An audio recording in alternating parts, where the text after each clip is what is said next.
Divya Himachal TV में आपका स्वागत है। आप देख रहे हैं आज दोपहर हिमाचल। आइए शुरुआत करते हैं दोपहर तक की कुछ चुनिंदा खबरों से।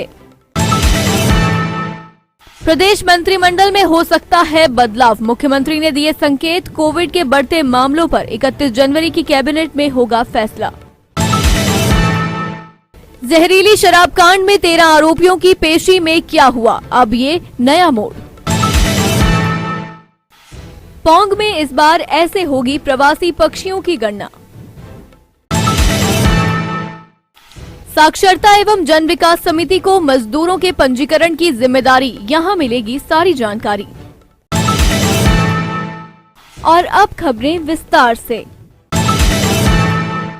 हिमाचल प्रदेश में मंत्रिमंडल फेरबदल के मुख्यमंत्री ने संकेत दिए हैं। मुख्यमंत्री ने कहा कि हिमाचल मंत्रिमंडल में फेरबदल की संभावनाएं हैं।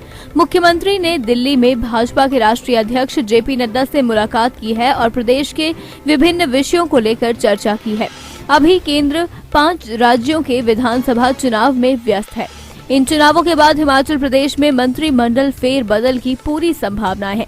मुख्यमंत्री ने कहा कि राष्ट्रीय अध्यक्ष जेपी नड्डा से इस तरह के कई विषयों पर चर्चा हुई है। प्रदेश में पिछले कुछ दिनों से कोविड से मरने वालों की संख्या बढ़ी है, जो चिंता का विषय है। 31 जनवरी की कैबिनेट की बैठक में बंदिशों पर निर्णय लिया जाएगा। संभावनाओं को लेकर के कभी किसी बात के लिए मना नहीं किया जा सकता है और अभी उत्तर प्रदेश, उत्तराखंड, पंजाब, मणिपुर, गोवा के चुनाव में व्यस्त हैं। अभी हमने कुछ विषयों को लेकर के ही बातचीत की है। जैसे इन प्रदेशों के चुनाव से फ्री होते हैं तो हिमाचल के बारे में आगामी बातचीत होगी, चर्चा होगी। कोरोना के मामले में तो कमी आई है, लेकिन अभी तक चिंता का विषय है कि जो डेथ रेट जो है हमारा पिछले एक सप्ताह में बढ़ा है, जो चिंता का विषय है। ऐसे में हमारी 31 तारीख को कैबिनेट की बैठक है आफ्टरनून, उसमें हम पूरा रिव्यू ले रहे हैं। हालांकि हमने पूरी तैयारी की। हॉस्पिटल में अभी तक नंबर ऑफ केसेस जो है, एक्टिव केसेस बहुत ज़्यादा नहीं है, लेकिन फिर भी उसके बावजूद भी हम पूरे सजग हैं, सतर्क हैं और पूरी ताकत के साथ इस वायरस के खिलाफ जो है, जो अभियान हमने चलाया है, उसमें ओमिक्रॉन अब पूरे देश में सब जगह पहुंच गया है। इस बात को स्वीकार करना होगा और ऐसे में हम इस बात को नकारें कि ओमिक्रॉन नहीं है, वो भी उचित नहीं होगा। लेकिन मैं इतना कह रहा हूं कि ये भी कोविड ही है, कोविड की ही एक किस्म है। हम उसके इलाज के लिए बेहतर प्रबंध क्या कर सकते हैं, उस दृष्टि से काम कर रहे हैं।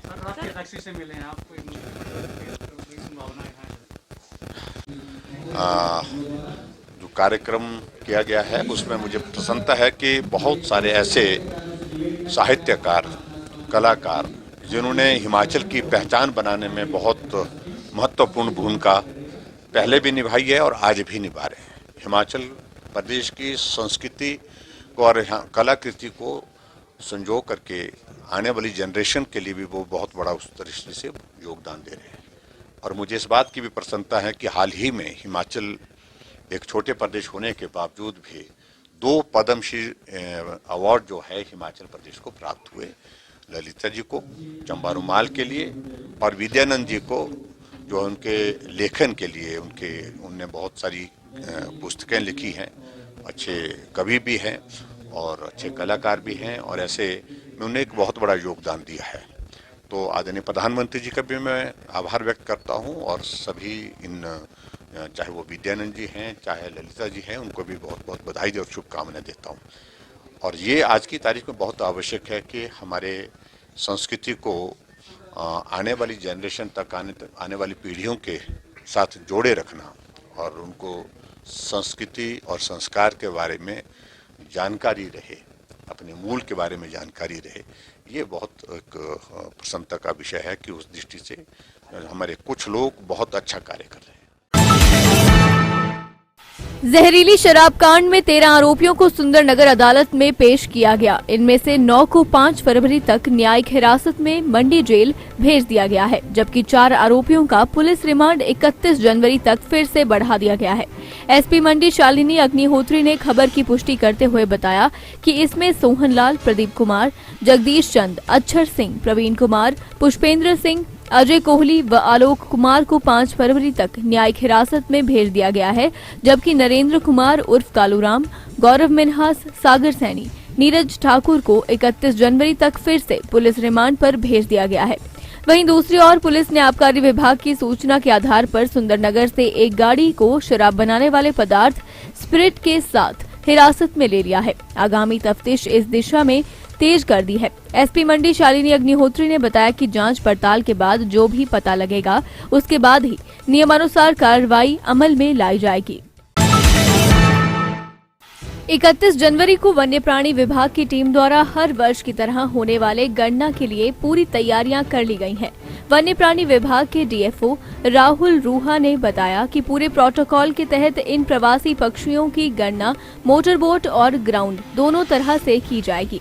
इसके लिए 26 टीमों का गठन किया गया है और करीब 75 कर्मचारी इसके लिए लगाए गए हैं। मतगणना के लिए सभी कर्मचारियों के साथ ऑनलाइन ट्रेनिंग द्वारा पूरी तरह से रिहर्सल की गई है। पूरी पौंग झील में अलग अलग सेक्शन बनाए गए हैं। श्रम कल्याण बोर्ड हिमाचल प्रदेश की ओर से मंडी साक्षरता एवं जन विकास समिति को मंडी जिला में मजदूरों के पंजीकरण की जिम्मेदारी सौंपी गई है। इसी कड़ी में मंडी साक्षरता एवं जन विकास समिति के कार्यालय में 2 दिवसीय कार्यशाला का आयोजन किया गया, जिसमें विभिन्न विकास खंडों के करीब 40 व्यक्तियों ने भाग लिया। इस अवसर पर जिला श्रम अधिकारी प्यारचंद साहू ने 2 सत्रों में मजदूरों के पंजीकरण और पंजीकरण के बाद मिलने वाली सुविधाओं के बारे में व्यक्तियों को विशेष जानकारी दी।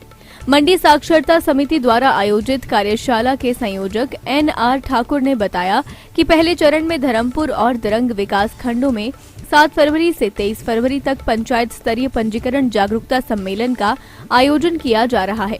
इसमें विभिन्न व्यक्तियों द्वारा श्रमिक कल्याण बोर्ड की योजनाओं के बारे में जानकारी दी जाएगी और मजदूरों के पंजीकरण के बारे में भी बताया जाएगा।